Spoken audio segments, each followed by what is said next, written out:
सशक्तिकरण के लिए जी जी हमारे भारत के संविधान में क्या क्या चीजें हैं ऑलरेडी? जो पिछड़ी कास्ट है उसके लिए 27% रिजर्वेशन की व्यवस्था है। सत्ता में जो बैठे हैं उनकी नीयत सही नहीं है, और जो धर्म के नाम पे जो अत्याचार हुए हैं उनको भी हम शिक्षा के माध्यम से जान सकते हैं। ये तो एक गलत चीज हो गई, मतलब जो डिजर्व करता है, जिसको मिलना चाहिए, उसको भी नहीं मिल रहा है। शिक्षा एक ऐसी चीज है, उससे ही हमारा संपूर्ण विकास हो सकता है। जैसी आप इमेज बनाओगे वैसा होगा। जो हमारा बिलीफ सिस्टम है वो इससे बदल जाएगा, आपकी सेल्फ टॉक से और इमेजिनेशन से। इन लोगों को आपने पिछले 2500 साल से बिल्कुल गुलाम बना के रखा। कोई भी अधिकार नहीं था भाई, शिक्षा का अधिकार उनके पास नहीं था, हथियार वो नहीं रख सकते थे, बिजनेस वो नहीं कर सकते थे, और वो किसी अन्य महिला वगैरह से शादी भी नहीं कर सकते अन्य किसी कास्ट की, और शादी करना तो अलग है, वो देख भी नहीं सकते थे, जबकि उनकी महिलाओं को कोई भी भोग सकता था।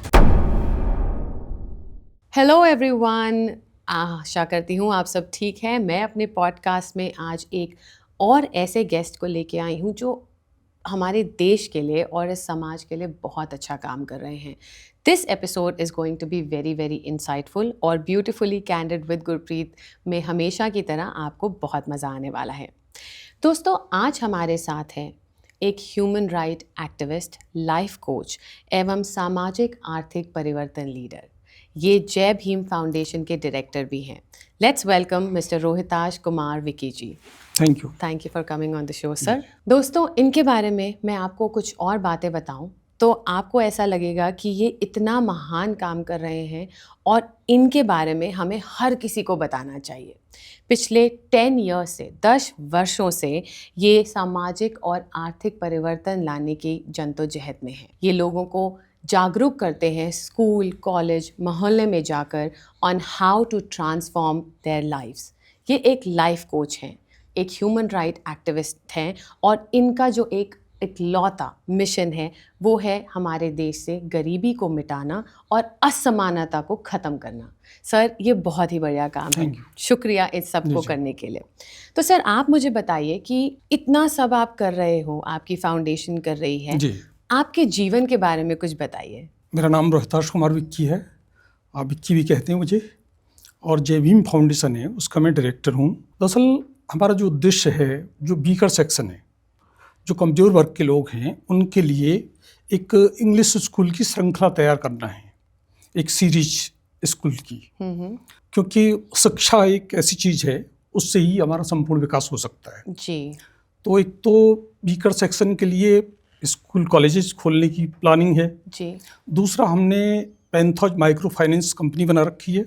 उस कंपनी के माध्यम से हम जो महिलाएं हैं और जो वीकर सेक्शन के लोग हैं उनके लिए 20,000 से लेके 1,20,000 तक की लोन की व्यवस्था करते हैं, ताकि वो अपना जो नेक्स्ट लेवल पर वो जा सकें। क्योंकि बहुत से ऐसे छोटे छोटे व्यवसाय हैं वो कम पैसे की वजह से वो लोग कर नहीं पाते उनको, तो उनका थोड़ा आर्थिक मदद हो जाए, और वो कम पैसे में ही उनका बिजनेस चल सकता है, छोटे मोटे काम हो सकते हैं। तो सर, जहाँ तक मुझे समझ आया, आपका जो मिशन है वो है हर घर में हर बच्चा पढ़ पाए। जी। और लोग जो जिनके पास काम नहीं है वो खुद का काम शुरुआत कर पाए। बिल्कुल, आपका कहना एक शब्द सही है। दरअसल जो सबसे बड़ी जो समस्या है वो शिक्षा है। शिक्षा की वजह से ही हमारा जो टोटल जो विकास है वो हो सकता है, और जो पॉलिटिशियन हैं हम उनकी जो बातें हैं उनको समझ सकते हैं, और जो धर्म के नाम पे जो अत्याचार हुए हैं उनको भी हम शिक्षा के माध्यम से जान सकते हैं। इसलिए हमने शिक्षा को ही लेके काम करना शुरू किया है, बेसिक लेवल से लेके 10+2 तक। बहुत ही खूब सर। सर, तो आप ये वीकर सेक्शन को एम्पावर करना चाह रहे हैं, है ना? तो इनके सशक्तिकरण के लिए हमारे भारत के संविधान में क्या क्या चीज़ें हैं ऑलरेडी जो एग्जिस्ट कर रही हैं, और अगर हैं तो क्या अड़चनें आती हैं उनमें? दरअसल जो भारत का संविधान है उसमें एक तो रिजर्वेशन की व्यवस्था है। SC ST जो कास्ट है उसके लिए 15% रिजर्वेशन की व्यवस्था है जी। जो पिछड़ी कास्ट है उसके लिए 27% रिजर्वेशन की व्यवस्था है, और जो गरीब लोग हैं उनके लिए 10% रिजर्वेशन की व्यवस्था है जी। माइनॉरिटी वगैरह है उसके लिए भी स्पेशल प्रावधान है, और महिलाओं के लिए भी 33% रिजर्वेशन की व्यवस्था है पंचायत राज वगैरह में। मतलब जो शहर वगैरह है उनमें नगर निगम जी या नगर पालिका, और ग्रामीण लेवल पे जो ग्राम प्रधान वगैरह बनते हैं उनमें। तो ये तो संवैधानिक व्यवस्था रही, लेकिन संवैधानिक व्यवस्था के बावजूद जो अड़चन वाली बात है, मुख्य बात ये है कि जो लोग हैं ना सत्ता में जो बैठे हैं उनकी नीयत सही नहीं है। वो पूरी दृढ़ इच्छा शक्ति के साथ उनको लागू नहीं कर पा रहे हैं उन चीज़ों को। जैसे शेड्यूल कास्ट के लिए रिजर्वेशन की व्यवस्था, लेकिन वो रिजर्वेशन का कोटा अब तक पूरा ही नहीं हुआ। दूसरी बात है नौकरियों में रिजर्वेशन की बात है तो वो कोटा भी पूरा नहीं हुआ, चलता रहता है मामला, वो कभी आज तक भरा ही नहीं गया। तो सर ये जो रिजर्वेशन है ये कहीं ना कहीं एक अच्छी चीज तो है जी, लेकिन आप कह रहे हैं कि ये कभी रिजर्वेशन की जो कोटा है वो कभी फिल नहीं हुआ है, वो पूरा नहीं हुआ है। और जनरल कोटा में जो बेचारे जाते हैं, जो पढ़ के भी आगे आते हैं, उनको भी नहीं मिल पा रहा है। तो ये तो एक गलत चीज हो गई। मतलब जो डिजर्व करता है, जिसको मिलना चाहिए, उसको भी नहीं मिल रहा है। तो इसके लिए आप क्या चेंज लाना चाहते हैं? मैं आपको बताता हूँ। देखिए, जो संविधान है उसमें 10% गरीबों के लिए रिजर्वेशन की व्यवस्था है जी। अब देखिए, शेड्यूल कास्ट का तो मानक ये बना रखा है कि 1 लाख की इनकम है उसकी, तो उस तक को रिजर्वेशन मिल सकता है जी। जबकि जो दूसरी जो कास्ट है, हायर कास्ट, जिनको उच्च जाति कहा जाता है, उनके लिए 6 या 7 लाख की इनकम वाले को गरीब माना गया है। अच्छा। तो यहाँ गरीबी के 2 पैमाने हैं। तो पहली बात तो पैमाना ही सही कर लीजिए भाई जी। ठीक है, गरीबी का पैमाना क्या है, शेड्यूल कास्ट के लिए अलग क्यों है भाई पैमाना, और जो हायर जो क्लास के जिनको कहे जाते हैं उनके लिए क्यों है अलग। तो एक पैमाना होना चाहिए ना जी। तो गरीब लोगों को रिजर्वेशन मिलना चाहिए, ठीक है, और शुरुआत इसकी हो चुकी है, ठीक है। लेकिन भाई जो वीकर सेक्शन है, जिन लोगों को आपने पिछले 2500 साल से बिल्कुल गुलाम बना के रखा, जिनको कोई भी अधिकार नहीं था भाई, शिक्षा का अधिकार उनके पास नहीं था, हथियार वो नहीं रख सकते थे, बिजनेस वो नहीं कर सकते थे, और वो किसी अन्य महिला वगैरह से शादी भी नहीं कर सकते किसी कास्ट की, और शादी करना तो अलग है, वो देख भी नहीं सकते थे, जबकि उनकी महिलाओं को कोई भी भोग सकता था। तो ये आप 2500 सालों से गुलाम बनाते आए महिलाओं के लिए और दलितों के लिए, ठीक है। तो ये जो सोच है, एक तो जो सत्ता में बैठे लोग हैं उनको पूरी संकल्प के साथ और अच्छी नीयत के साथ इस पर काम करना होगा। दूसरी बात है कि रही जनमानस की बात, जनमानस में बहुत सी भ्रांतियां हैं, रिजर्वेशन को लेकर भ्रांतियां हैं, और जो जातिगत जो चीज़ है वो एक विद्वेष है, और ऐसा लगता है कि जैसे शेड्यूल कास्ट वाले सारा उनका जो हक है वो खा रहे हैं। ऐसी बात नहीं है। संविधान को पढ़िए, सही मायने में कानून को समझिए, और ये देखिए कि आप 2500 सालों से जिन लोगों को दबाते आए हो, और जिनमें महिलाएं भी शामिल हैं, तो उनको आज थोड़ा सा किसी लंगड़े आदमी को थोड़ी सी बैसाखी दी गई, आपके कलेजे पे सांप लौटने लग गया। What a good drama. सही है। तो सर अड़चने तो आपने बता दी जी। पर अगर मैं आपसे पूछूं कि हमारे देश की एक सबसे बड़ी समस्या क्या है जी, उस पे आप कुछ बताइए। सबसे बड़ी समस्या है जातिवाद, सांप्रदायिकता और गरीबी, बेरोजगारी।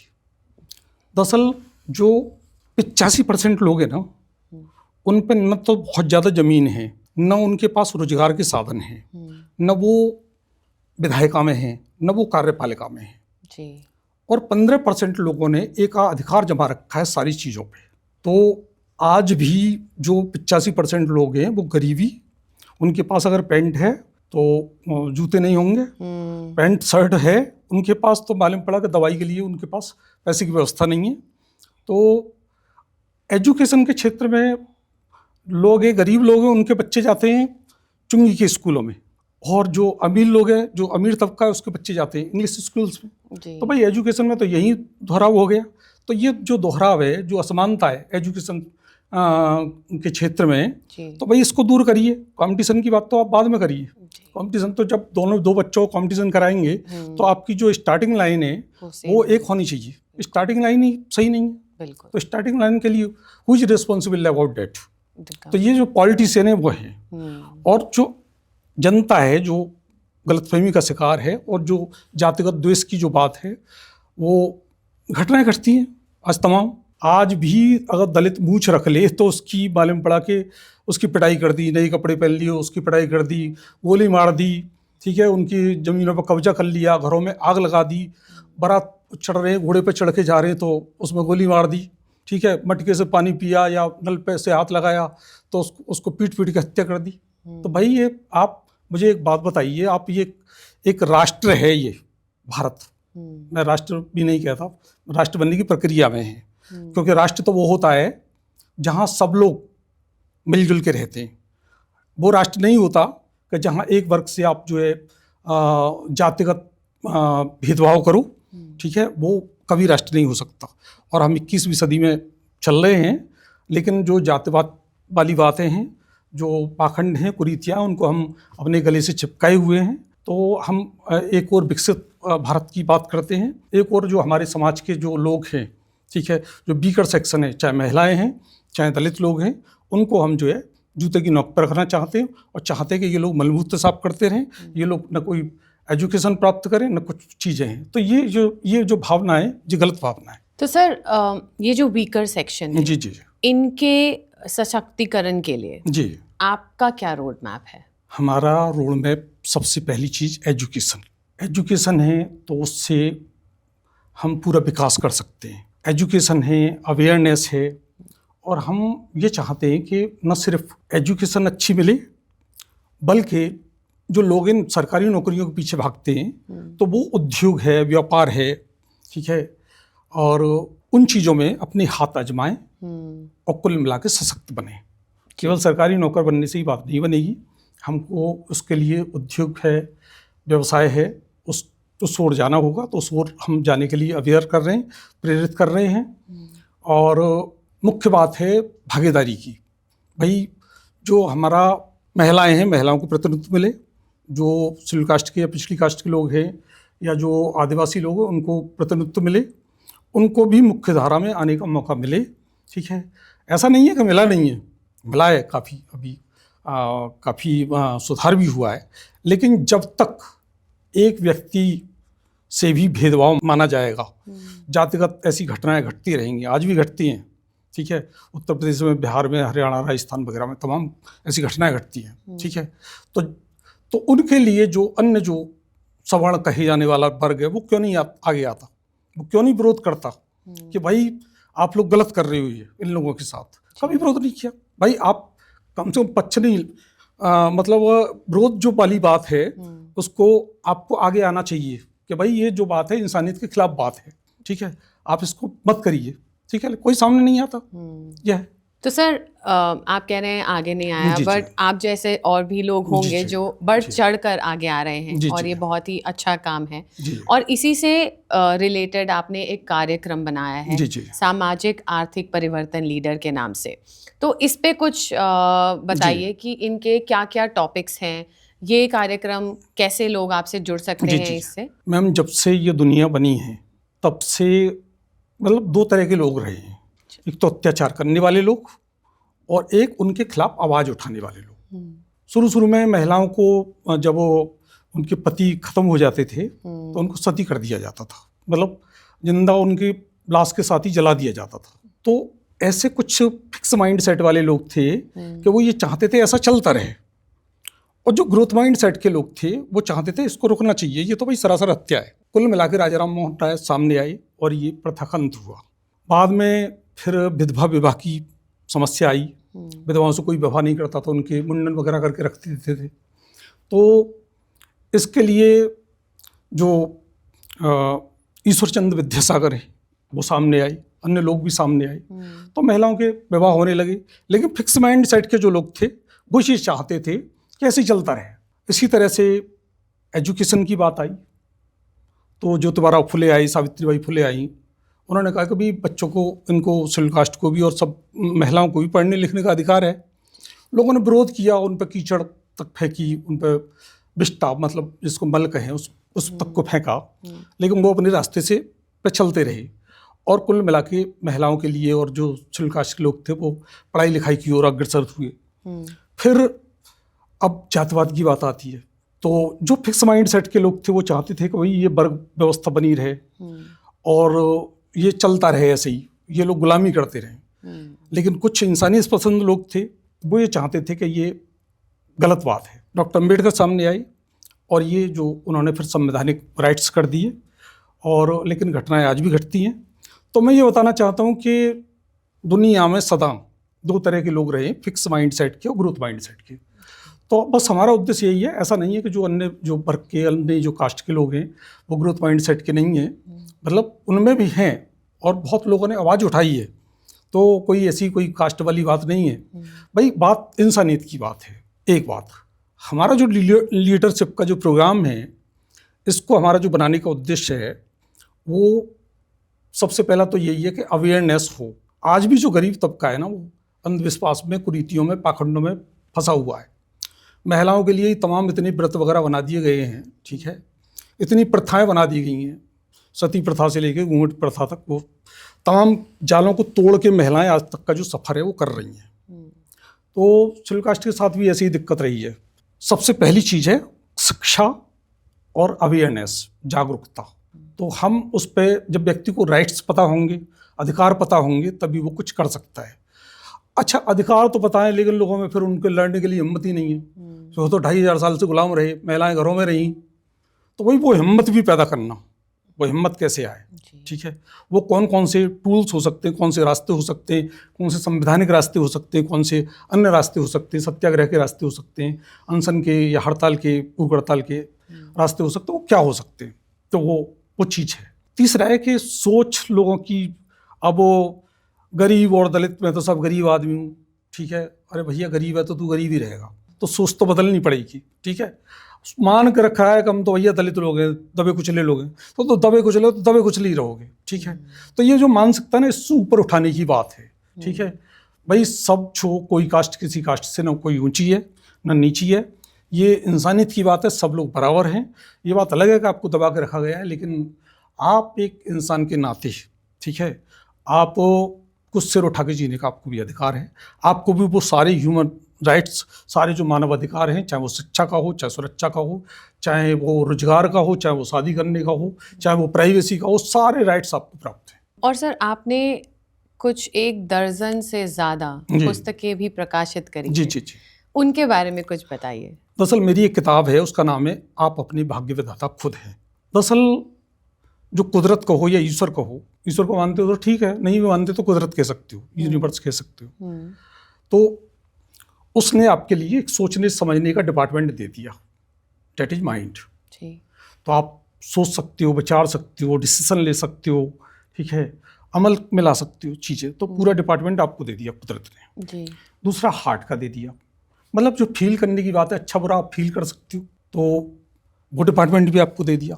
हैंड्स दे दिए, हाथ दे दिए काम करने के लिए, तो वो डिपार्टमेंट भी आपको दे दिया। मतलब ये कि आपके लिए माइंड दे दिया, आपके लिए हार्ट दे दिया, सोचने समझने का पूरा डिपार्टमेंट दे दिया, फील करने का पूरा डिपार्टमेंट दे दिया, आपने काम करने का पूरा डिपार्टमेंट दे दिया। और कहते हैं कि वो निर्माता ईश्वर होता है, वो जो क्रिएशन का जो डिपार्टमेंट है वो भी डिपार्टमेंट दे दिया, वही बच्चे भी पैदा कर सकते हो, ठीक है। जब सारे डिपार्टमेंट कुदरत ने आपको दे दिए, तो वही ईश्वर के क्यों पीछे पड़े हुए? ईश्वर तो आपकी जो सोच है उस पर मोहर लगाता है। आप कहते हो मैं कर सकता हूँ, तो ओके कर सकती हो, तथास्तु। और आप कहते हो मैं नहीं कर सकता या नहीं कर सकती, तो ईश्वर के पास तो एक ही है, तथास्तु, ठीक है, क्योंकि आपकी सोच ही आपको वो बनाती है। तो एक मैंने बेसिक बात कही है, तो मैंने उसमें ये बताया कि आप अपनी भाग्य विधाता खुद हैं, आप अपनी तकदीर खुद लिखने वाले, अपनी स्क्रिप्ट खुद लिखेंगे, उसके हीरो फिल्म के खुद होंगे, अपनी जो लाइफ की जो कंपनी उसके डायरेक्टर आप खुद होंगे, ठीक है। तो अपनी सोच के माध्यम से, विचार के माध्यम से, यू आर द बिगेस्ट जज about yourself, so you have to take make decision, okay. जी, make decision and then make it right. कोई डिसीजन सही या गलत नहीं है, आप ले लीजिए डिसीजन और आप उसको सही करिए। डिसीजन न लेना भी एक डिसीजन है। जी बिल्कुल बिल्कुल। और सर, ये बात आजकल बहुत ही लोग इस बारे में बात कर रहे हैं, जिसको हम नाम दे देते हैं मैनिफेस्टेशन का। जी, तो ये उसी से रिलेटेड है। लेकिन बहुत लोगों का ये मानना है कि जब कोई कुछ बन जाता है या अमीर है, सिर्फ उसी के लिए ये मान्य रहती है।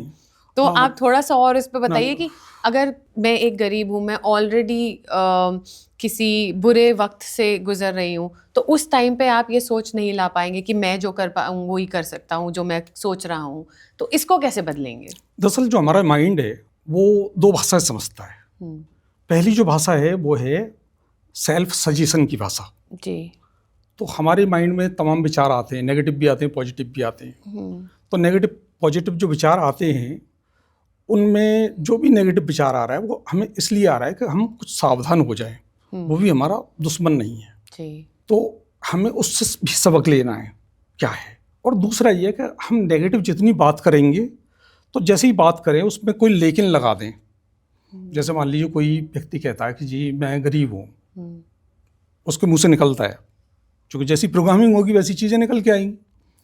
तो गरीब हूँ लेकिन शब्द लगा के वो कह सकता है लेकिन मैं अब अमीर बनता जा रहा हूँ, लेकिन मैं अब तरक्की करता जा रहा हूँ। कोई बच्चा कहता है कि जी मैथ कठिन है, तो वो लेकिन लगा के बोल सकता है लेकिन अब ये सरल बनता जा रहा है मेरे लिए जी। तो ये जो नेगेटिव चीज़ें हैं वो अंदर नहीं जाएंगी जी। तो एक बात तो ये सेल्फ सजेशन पे अपना कंट्रोल रखना है।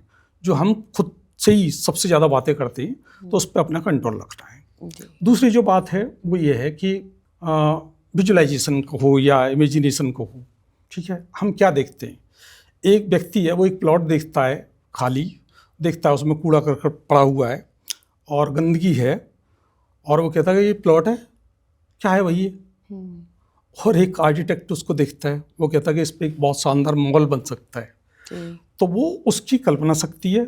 तो वो आप किस तरह से देख रहे हो अपनी लाइफ को, तो आपको वो तय करना पड़ेगा। तो अच्छी चीज़ें देखिए, ठीक है, अच्छी इमेज बनाइए, जैसी आप इमेज बनाओगे वैसा होगा, ठीक है। तो ये दो बहुत बड़ी ताकत हैं। आप अपने आप को इससे बदल सकते हो। जो हमारा बिलीफ सिस्टम है वो इससे बदल जाएगा आपकी सेल्फ टॉक से और इमेजिनेशन से। Thank you so much. I think आजकल के बच्चों को, बड़ों को, सबको ये समझने की ज़रूरत है कि आप अपने जीवन में परिवर्तन ला सकते हैं। जी।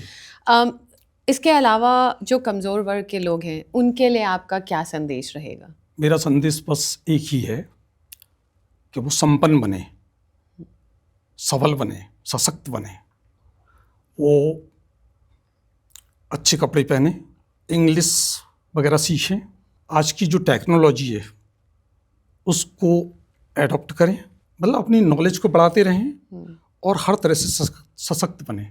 वो सामाजिक रूप से सशक्त बने, राजनीतिक रूप से भी सशक्त बने और आर्थिक रूप से भी सशक्त बने। जब आप आर्थिक रूप से सशक्त होगे तो फिर जो हाई क्लास सोसाइटी को हो वो लोग भी एक बार को आपको नमस्ते करने को और शादियाँ भी करने को बस हो जाएंगे, ठीक है। So thank you sir. ये जो आपका प्रोग्राम आपने जो डिज़ाइन किया है सामाजिक आर्थिक परिवर्तन लीडर के नाम से, जी, इससे लोग कैसे जुड़ सकते हैं? दरअसल ये जो प्रोग्राम है ये एक जो कमज़ोर वर्ग है उसके सशक्तिकरण का प्रोग्राम है जी। और इससे जुड़ने के लिए सीधी सी बात है, हमारे जो नंबर्स वगैरह उन पर कांटेक्ट कर लें। और हम इसमें फर्स्ट लेवल का प्रोग्राम है और सेकंड लेवल का भी एक प्रोग्राम है और थर्ड लेवल का भी प्रोग्राम है। जो फर्स्ट लेवल का प्रोग्राम कर लेगा उसको सेकंड लेवल का प्रोग्राम कराया जाएगा और सेकंड लेवल को करने के बाद थर्ड लेवल का प्रोग्राम कराया जाएगा जी। और हर प्रोग्राम के साथ स्टडी मटेरियल भी दिया जाएगा, मतलब 4 बुक्स भी दी जाएंगी, फ्री ऑफ कॉस्ट ही ये सब। तो सर इन लेवल्स में क्या क्या विषय आप कवर करते हो? जैसा मैंने बताया सारे अवेयरनेस के टॉपिक्स इसमें आ जाते हैं। पूरा जो लीगल सिस्टम है भारत की संविधान से लेके और जो आपराधिक न्यायिक प्रक्रिया है वो पूरी उसमें आ जाती है। किस तरह से FIR दर्ज होती है, किस तरह से पुलिस जो है गिरफ्तारी करती है, चार्जशीट वगैरह किस तरह से, बेल कैसे होती है, जेल कैसे होती है, रिमांड कैसे होती है, वो सारी बातें उसमें आ जाती हैं। अच्छा। तो एक तो लोग जो जिनको कानूनी जानकारी नहीं है उनको कोई मिसगाइड नहीं कर सकता, कोई वकील या कोई अन्य लोग मिसगाइड नहीं कर सकते। तो कानूनी जानकारी, संविधान में जो राइट्स दे रखे हैं उनके बारे में हम अवेयरनेस करते हैं। किस तरह से रिट वगैरह दायर करें, जनहित याचिका वगैरह कैसे दायर करें, स्थायी लोक अदालत से कैसे लाभ उठाएं, मीडिया को कैसे हैंडल करना है, ये सारी बातें भी हम बताते हैं। और इसके अलावा हम शानदार जीने की कला भी बताते हैं जो लॉर्ड बुद्धा के विचारों से रिलेटेड है। मेडिटेशन वगैरह के प्रोग्राम भी उसमें शामिल हैं। और माइंड के बारे में जैसा मैंने बात कर रहा था, माइंड के बारे में NLP जो नई साइंस है माइंड की, उसके बारे में पूरा जानकारी दी जाती है। और सबसे बेहतर बात यह है कि इन सारे जो प्रोग्राम्स हैं इनमें A to Z मतलब बेसिक व्यक्तित्व से लेके लीडरशिप तक की ट्रेनिंग दी जाती है। पब्लिक स्पीकिंग से लेके बातचीत करना वगैरह सारी बातें इसमें बताई जाती हैं। तो ये जो प्रोग्राम है, जो लोग ढंग से बात नहीं कर सकते, या स्टेज पे बात नहीं कर सकते, या कोई ज्ञापन नहीं लिख सकते, या कोई कोर्ट का सामना हो जाए तो कैसे हैंडल करना है वो नहीं, या मीडिया से बात करनी है तो किन बातों को ध्यान रखना है, या मीडिया को कैसे अपने हित में यूज करना है, ठीक है, वो सारी बातें हम इसमें बताते हैं। तो ये प्रोग्राम बीकर सेक्शन के लिए बहुत ही ज़रूरी प्रोग्राम है। तो चाहे महिलाएं हैं, चाहे जर्नलिस्ट हैं, चाहे डॉक्टर्स हैं, चाहे एक लेबर क्लास का आदमी है, ठीक है, चाहे स्टूडेंट्स हैं, ये प्रोग्राम सबके लिए बहुत कारगर है। इसमें हम लगभग 20 तरह की स्किल्स सिखाते हैं। और अभी तक कितने लोग जुड़ चुके हैं? हमारे साथ 3 लाख से ज़्यादा लोग जुड़ चुके हैं। इतने लोगों से तो मैं पर्सनली मिलके बात कर चुका हूँ, मैं खुद ट्रेनिंग दे चुका हूँ। तो मेरी मानसिकता पहले वैसी थी कि बिना मीडिया से दूर रह गई, मैं अपना काम करता रहता था।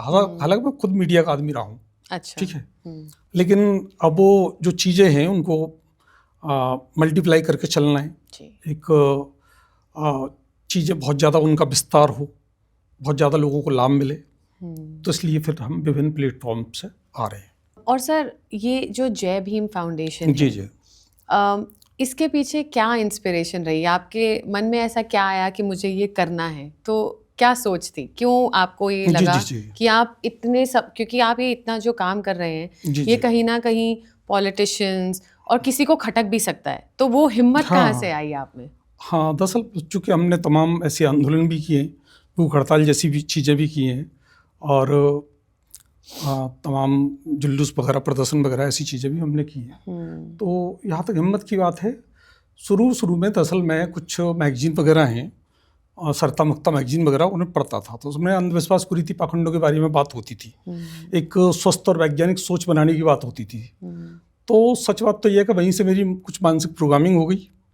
बाद में कुछ मैं ऐसे लोगों के संपर्क में आया कि उनसे मेरा जो मुझे लगा कि मुझे काम करना चाहिए। हालांकि मैं पहले ऐसा काम नहीं करता था, पहले मैं सिंपली ट्रेनिंग का काम कर रहा था, ठीक है, लेकिन मुझे लगा कि नहीं, क्योंकि अब मेरी लाइफ का इंटरवल हो चुका है। मेरा एक बेटा है, तो मैं उसकी शादी कर चुका हूँ और मकान वगैरह बना चुका हूँ, ठीक है, मतलब लाइफ का इंटरवल है। अब तो मुझे बस ये जो जर्नी है, जो बीकर सेक्शन को सशक्त बनाने की, इंग्लिश स्कूल की जो चेन है उसको बनाने की, ठीक है, और जो आर्थिक सशक्तिकरण के लिए लोगों को रोजगार खुलवाने की, उसी मुहिम पे मुझे काम करना है। तो सर, ये जो आपकी पुस्तकें हैं, ये बुक स्टोर्स पे अवेलेबल हैं या ऑनलाइन? दरअसल हमारा अपना खुद का पब्लिकेशन है, हमारी पहल प्रकाशन, चंदनिया तिकोना रोड, अलीगढ़। ये सारी किताबें वहाँ उपलब्ध हैं। कुछ किताबें हमारी फ्लिपकार्ट और अमेजोन वगैरह पे भी हैं, और अब सारी किताबें कुछ समय बाद आपको ऑनलाइन मिल जाएगी। बहुत ही बढ़िया सर, थैंक यू। आप बहुत लोगों के लिए इंस्पिरेशन हैं, और ऐसे ही अच्छा काम करते रहिए, और हमें मौका मिले तो हम लोग भी आपके साथ जुड़ते रहेंगे। Thank you, thanks lot. Thank you.